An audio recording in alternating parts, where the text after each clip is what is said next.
নমস্কার guys, finally launch হয়ে গেল টিভিএস অ্যাপাচি RR 310।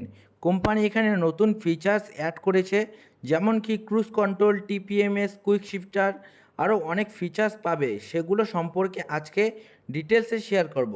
ভিডিওটা ভালো লাগলে লাইক, কমেন্ট, শেয়ার আর চ্যানেলটাকে সাবস্ক্রাইব করে দিও। তো প্রথম আপডেটের কথা বলি, এখানে নতুন একটা গ্রে কালার অ্যাড অন হয়েছে, যেখানে স্পোর্টি রেড অ্যালয় হুইল দেখতে পারবে। Looking is good. তোমাদের কেমন লাগলো কমেন্টে অবশ্যই জানাবে। আগে রেড কালারটাও এখানে এখনও দেখতে পারবে। আগে যেগুলো ফিচার্স ছিল সেগুলো এখনও কোম্পানি এখানে অফার করছে।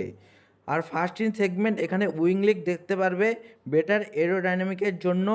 Ducati style transparent clutch cover দেখতে পারবে, সাইড থেকে দেখতে অনেকটাই সুন্দর লাগে। শুধু ফিচার্সে নয়, ইঞ্জিনেও আপডেট করা হয়েছে। আগে যেমন 34 PS পাওয়ার আউটপুট ছিল, এখন আপডেটে 38 PS 29 এর টক দেখতে পারবে। এখানে কোম্পানি দুটো কিট অফার করে, ডাইনামিক কিট আর ডাইনামিক প্রো কিট। তো দুটোর যদি প্রাইসের কথা বলি, তো ডাইনামিক কিট 18,000 কস্ট করে আর ডাইনামিক প্রো কিট 16,000 কস্ট করে। যদি প্রাইসের কথা বলি, আগে থেকে 3,000 টাকা প্রাইস ইনক্রিজ হয়েছে। এখন এক্সশোরুম প্রাইস শুরু হচ্ছে 2,75,000 উইদাউট কুইক শিফটার। আর যদি কুইক শিফটার নিতে চাও তাহলে 2,92,000 কস্ট করবে। আর টপ মডেল গ্রে কালারটার প্রাইস কস্ট করে 2,97,000।